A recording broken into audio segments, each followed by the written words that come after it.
Hindi may pagkakait na kahit saan ka pumunta, makikita mo si Jose Rizal. Dito sa Plaza Libertad, nabigyang halaga ang kanyang pinaghirapan. Pero sa kabila ng lahat, marami pa rin sa atin ang nagmamalabis sa kanyang nagawa. Dahil ba ito sa mabilis na takbo ng ating buhay? O sadyang ignorante lang tayo sa ating nakaraan?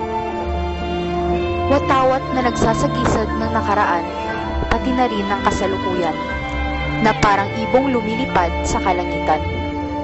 Tingin sa kanan, tingin sa kaliwa. Sa bawat tao at bagay na nakikita, katulad ng piso na dapat pahalagan, ay may napapaloob na Jose Rizal sa kanila. Sa bawat oras na lumilipad, kasabay nito'y paglipas ng nakaraan, na parang barkong lumalayo sa dalampasigan, na nawala ng tingnan. Sa bawat yapak na kanyang tinahak, kami ngayoy susunod, mga kabataan niyang pag-asa ng bayan. Kami ngayoy tutupad dahil idol namin si Rizal.